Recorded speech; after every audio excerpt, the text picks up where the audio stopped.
L'ADIR, avec le soutien de l'Europe, de l'État et de la région Réunion, vous présente les nouveaux défis.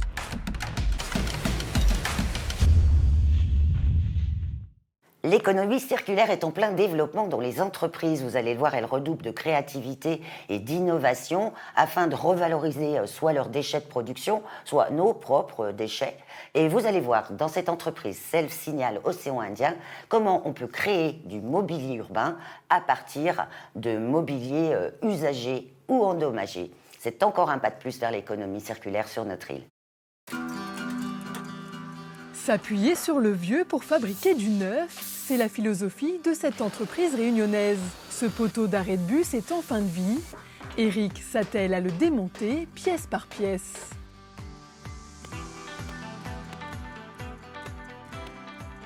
Certains matériaux vont être réutilisés. Ceux qui sont très abîmés seront jetés.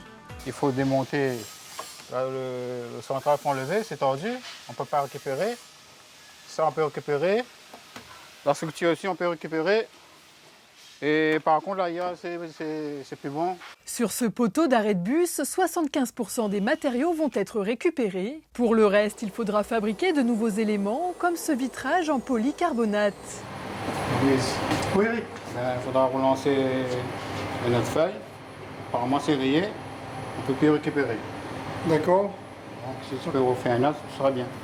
Ok, très bien. Écoute, je regarde ça tout de suite. Je te lance la découpe d'un polycarbonate. Et puis je te la ramène dans 5 minutes.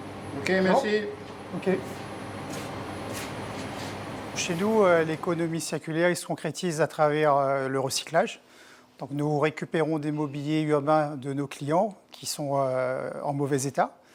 Et nous essayons de recycler le maximum ces mobiliers. Et on essaie de développer le circuit court et réutiliser au maximum donc, les matériaux qui sont encore en état. Donc on récupère pas mal d'acier et d'aluminium. De plus, on est moins dépendant donc, des aléas d'acheminement, parce qu'on a le matériau sous le main. Pour moi, ça va. Il y a juste peut-être un petit coup de nettoyage à apporter dessus. D'accord. Notamment à l'intérieur et surtout la tête de poteau en haut. Okay. Comme ça, on peut le passer directement dans l'atelier des décors pour mettre le visuel dessus. Il faut compter entre 2 et 3 semaines de délai pour la production d'un poteau d'arrêt de bus. Un temps raccourci grâce à l'économie circulaire. Le recyclage, c'est écologique et cela permet de ne pas subir les retards de livraison des matériaux importés. Je viens de voir le poteau de Cires du coup dehors, je l'ai validé, donc c'est bon pour la pose des visuels, donc dès que tu es prêt, tu peux déjà imprimer le verso. D'accord. Donc voilà, et là je vais couper, je vais les mettre sur la table pour laminer. Une fois imprimés, les éléments de décor sont soigneusement protégés et découpés. Le visuel doit être changé tous les 3 ans en moyenne. Pour le mobilier urbain, les clients sont essentiellement les collectivités, les communes et les intercommunalités. Le respect de l'environnement est devenu un critère incontournable. On a de plus en plus de demandes des collectivités qui incluent directement des lignes de prix de marché avec justement des produits basés sur le recyclage. Donc là, on a un exemple concret du poteau qu'on a récupéré, remis en état pour lui accorder une seconde vie. Ce qui nous coûte le plus cher, nous, c'est la sous-traitance de toute la partie sablage et thermolacage, parce que ça, c'est des postes qu'on ne maîtrise pas, donc c'est en sous-traitance toujours en local. Il faut compter 800 € pour l'achat d'un poteau d'arrêt de bus recyclé. L'entreprise fabrique une vingtaine de poteaux par mois. Alors Louis, je vois que tu travailles sur un potelet recyclé. D'accord, qu'est-ce que ça donne? On a le potelet qui est arrivé tordu. Là, je vais démonter la tête de potelet, changer le poteau et après c'est parti pour la peinture et la mise en service. Le potelet, la tête, elle est en bon état. On va pouvoir récupérer la tête. Donc on enlève les rivets là. Le tube, lui, il est mort, donc il part sur le circuit de traitement des déchets classiques. Donc je te laisse remonter ça, puis tu m'appelles, on fait un point ensemble. Les têtes des potelets que l'on trouve sur nos trottoirs sont également recyclées. Le taux de récupération n'est que de 20%. Dans ce cas précis, le coût de production n'est pas forcément moins élevé avec le recyclage. La cellule de recherche et de développement de l'entreprise s'appuie sur les imprimantes 3D pour fabriquer des prototypes de têtes de potelets éco-responsables. Donc cette tête de potelet, elle est faite à base de PLA. Donc le PLA, c'est un matériau fait à base d'amidon de maïs. Donc c'est un produit naturel.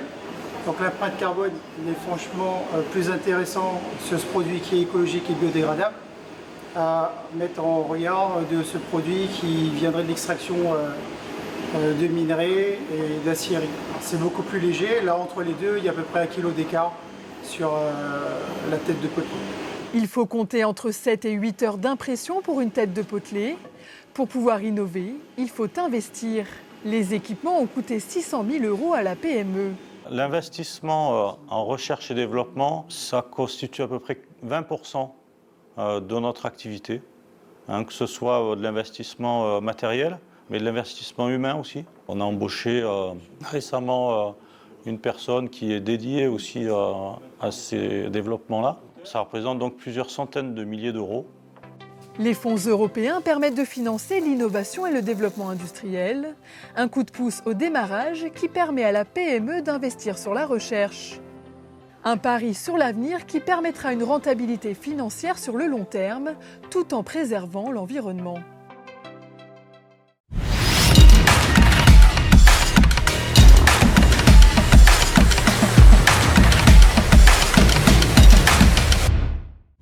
L'ADIR, avec le soutien de l'Europe, de l'État et de la région Réunion, vous a présenté les nouveaux défis.